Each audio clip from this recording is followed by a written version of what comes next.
Hey, Andrew here at SHOT 2018 with Patrick Kelley. He's going to talk to us a little bit about the new 224 Valkyrie.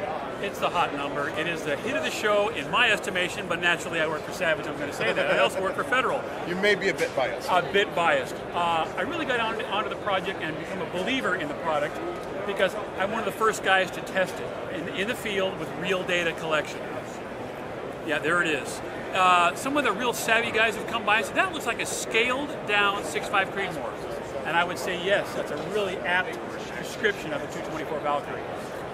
Without bypassing all the hype that you've seen about this caliber, oh yeah, it's 1,300 yards, it really does. All you gotta do is plug in 2,680 feet per second and your current atmospheric conditions into a ballistic solver, and you'll see it does go well past 1,200 yards supersonic. There's no hype there. It does what it does.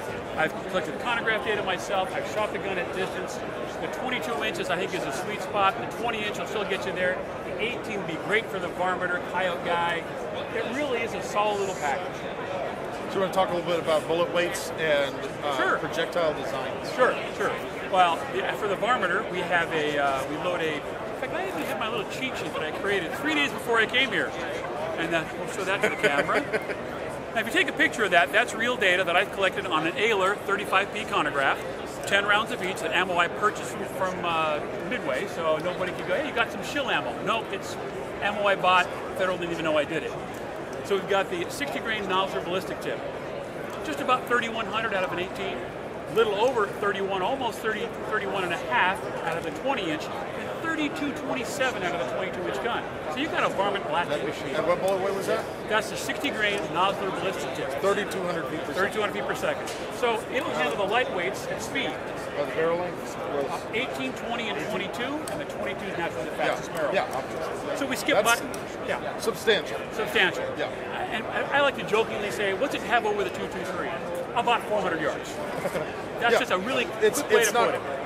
It is producing higher velocities than 223, Absolutely. but it's doing it with a longer bullet with a better ballistic coefficient. Absolutely. An interesting aside, or something, I was always collecting data, trying to find out what is. I mean, I'm an outside consultant and a ambassador, and I have a real job. I'm a power plant operator. So I get the great good fortune to always tell the truth. What's the worst that can happen? Savage fires me. I have a job. Yeah. So what you're going to get from me is always straight dope. That's all I want to report, because if I transgress, you're all going to go, oh, listen to Pat, he didn't know anything, or he's a shill. Well, same I'm here. neither. Same here. If I start doing commercials for you guys and I don't ask hard questions, and at SHOT it's a little different, because at SHOT, we're just going to talk about the thing, but when we get out to the field and we start testing it, if I'm not asking the harder questions and putting it to more difficult tests, nobody believes what I have to say, and that's what we have to sell. watch. That's what we're selling. It's the truth. Yeah. So you have a litmus test, I have a litmus test. Together, we recognize that this thing, if you test it, really does do what we say it does. There's no hype. It's a 90 grain bullet with a very high BC. I think if you use Brian Litz, which I like to use the Litz model, Brian Litz model from Applied Ballistics, I think it's a 3-something. But it equates to almost the exact same thing as the standard G1 ballistic model 5.536. It ends up being the same when you plug it into your ballistic solver. So again, well past 1,000 yards supersonic, solidly sub-minute gun, and we say that a lot. You hear that, oh yeah, it's a half-minute gun. I've tested it. I really have. Real field guns that I assembled with these barrels and factory ammo, it is. And I am not known as a great long-range shooter. And most, maybe not most, but many factory ARs are half MOA at 100. Yes. But it takes a fairly decent projectile to continue doing that at 400 and 800 and so on. In my testing, I first got the guns, got the barrels and assembled guns. Savage didn't have guns, they just sent me barrels. I assembled the guns, and I wrote an article for Guns America, if I'm allowed to say that on here. It has all the data on it. We can bleep it. That's fine. We can bleep it. I don't think Clay Martin will like that. But anyways, at the end of my results, I shot at 100 yards, a bunch of rounds. I shot at 415 yards and an average tank of 0.86 MOA. And then I shot it at 621. Now I'm gonna get in trouble here. I actually shot from the front gate into the range when the range was closed. Yeah. Sorry guys at the range. To get to 621. Yeah. And I shot a 4-inch group for 5 shots and a 4 3/4 inch group for 5 shots back to back. Nice. Out of the box, with the barrels and factory ammo. So it is well under minute accurate to 621. And some guys, you know how it is on the internet. Well, it's a 1,000-yard cartridge. Take it to 1,000. If I had 1,000, I would have. Yeah, I know. It's always I do ballistic tests for TFB TV, and the constant comment is always, well, put the gel block at 100 yards and show us what it does at 100 yards. Right. Yes, because it's really easy to put multiple holes in the gel block in 3 dimensions. Right. After running 100 yards up a rocky hill with equipment. You got it, dude. You got it. And by the way, get it done before the gel block heats up too much. Right. Or before the deadline or whatever it is. It's the beauty of what we do with social media. We love it. I love having the information get right to the consumer, to the guys on the other end of the camera. But at the same time, there's limitations in what we can do and how fast we can produce it. And I mean, yes, a lot of the questions are ridiculous, but those ridiculous questions do put ideas in our minds sometimes. Yes. I know that there's a fusion model of that, right? A hunting bullet. Yeah, 90 grain hunting bullet. 90 grains? 90 grain hunting bullet. I know we've got a couple guys in the field. JJ Rich, who's a federal employee, as I think you got over there. I think he took a whitetail at 175 yards, and then we've got Tim Harmson from Military Arms Channel. Yes. Busted another buck at a little over 200, I think, with the fusion. It works. Now, again, you got to be in the state that allows 22 cal to be fired. Yes. But it's a hunting bullet designed for hunting at our velocities. It does its job within the envelope, within the capabilities of the cartridge. And I'd say 250 for a whitetail. And fusion is a fantastic bullet in other calibers. In 223, 7.62x39, it really does a phenomenal job. Bonded soft point, like you would expect. And when you add a little bit of velocity and a lot of sectional density to it, I would expect quite a bit more performance. No, it's really solid, and I'll just give you the quick history of it. It is a 6.8 SPC case, so it's got the large case head, and it was designed expressly around the 90 grain match game. Its whole design criteria was we want to break 1,000 yards, we want to do it with this bullet, and we want to do it in an AR. Guys, hey, why don't you put it in a bolt gun? Put it in a bolt gun. Sure. But it was designed for a gasser. And I think within the envelope of a precision rifle series, where they're limited to 800 yards in a gas gun series, 800 yards, 2-minute targets. I'm shooting this, not a 6.5 rifle.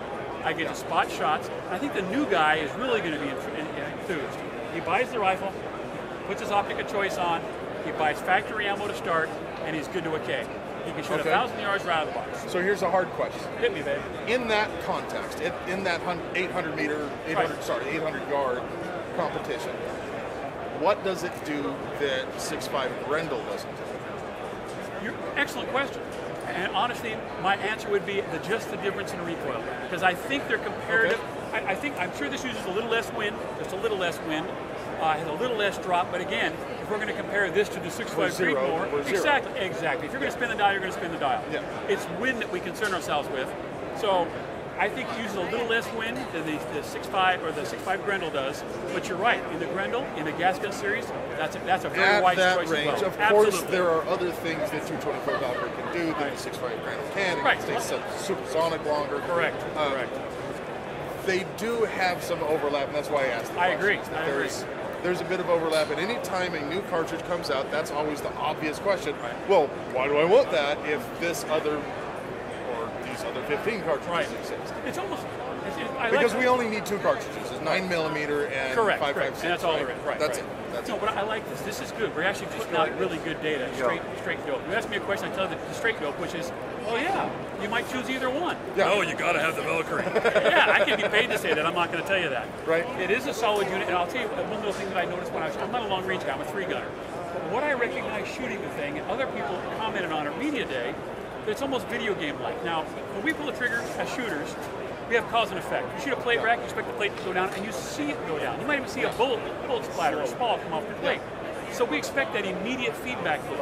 Well, if you're shooting a 6.5 Creedmoor, or a 6 Creedmoor, or a 308, you pull the trigger on a long target, the scope kind of goes black for just a second, or you just get out of the scope enough that you don't get to see your own impact. But you got a guy on glass saying impact. For the video game analogy, it's like missed frames. Okay, here you get to see what you did in real time. You pull a trigger, you get to watch it go all the way to the target, and the bullet splash appear. That's an advantage, I believe, that you don't get in anything that's bigger than 22 cal and anything bigger than 90 grains. You're just not going to get there from here. This lets you do that. That's a good point. Do you want to highlight anything specific about the rifles? We can handle it.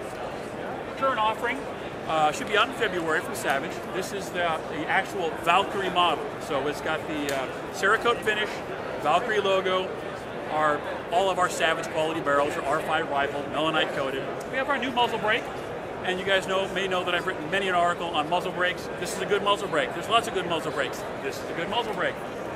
High quality trigger, 2-stage trigger, very good. Magpul furniture, Hogue grip. It is a really solid piece of equipment and shoots really well. It is an abbreviated barrel. It is an 18-inch gun. So a varmint hunter, and if you're really not concerned in getting to 1,000 yards, this will be okay. I don't think 25, 35 in the ballistic solver will get you all the way to a K with an 18-inch barrel. This is defense, hunting, 3-gun, absolutely, 2-gun. Absolutely. Mid-length? It's actually rifle length. It's mid-length plus. It's in between. Okay. It's kind of a weird deal. Look, again, I don't like proprietary. So we just had to add another length. Yes. You know, it's an interesting thing. You know, we've got carbine, you've got mid and rifle. This is just a little longer because you got more gas volume. You know what though? It actually says something that they didn't just take an off-the-shelf component and say, okay, that's close enough, and run with that. I mean, I make fun of another proprietary length, but you know what? It's good that they chose a gas length system that matches the cartridge and barrel. Absolutely. I would like to improve on that, but I can't. That was absolutely well said. Thank you. Thank you. Well, thank you for giving me the time. Awesome. Thank you for showing me these awesome guns, and thank you for talking about a new cartridge. TFB, guys. Check it out. As always, thanks for watching. If you have any questions, make sure you leave a comment below. And, of course, like, share, and subscribe. Makes a big difference for the channel. Absolutely. Have a great day. Thank you.